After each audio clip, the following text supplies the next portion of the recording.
I want to say to those of you who fashion yourselves as watchdogs in the environmental community, those of you who are in or who follow and watch the Green Army, the environmentalists in this state, you really have a champion in Ike Jackson. See, I'm from the infamous Cancer Alley. Many of my people over the years have succumbed to illnesses as a result of cancers that are high levels in my area, higher than anywhere else on planet Earth. Many of my family and friends are having to deal with loved ones who right now are suffering from exposures to chemicals that we don't see anywhere else on Earth, who live around dangers that we don't see anywhere else on Earth, who have to every day deal with chemical pollution, with bad water, with poor quality air.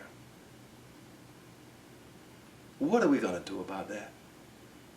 Don't we need an attorney general who would at least enforce the laws that we have on the books? Where has our administration been on that? I would urge you to ask those leaders in those communities. Ask the leaders in the environmental movement. Where have they been? They haven't done the right thing by us. They haven't done the right thing by my people.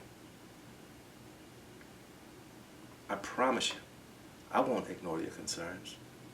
I can cite specific examples about reports that never made it to where they should have.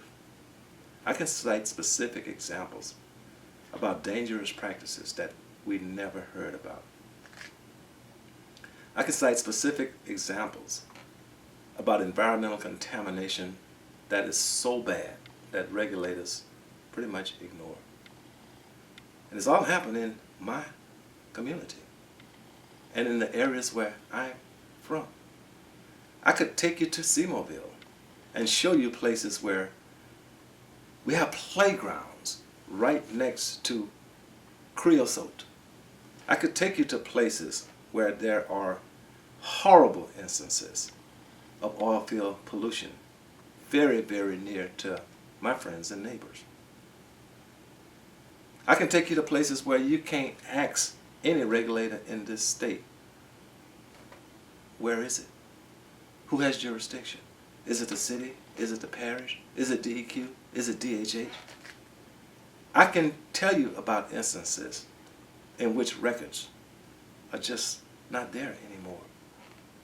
Records that would have illuminated for courtrooms and lawyers things that are absolutely thoroughly shocking. Because you see, that's why it was critical that Glad Jones's lawsuit get dismissed. It never was about whether or not Glad Jones and his firms could collect a percentage of monies that the state could recover.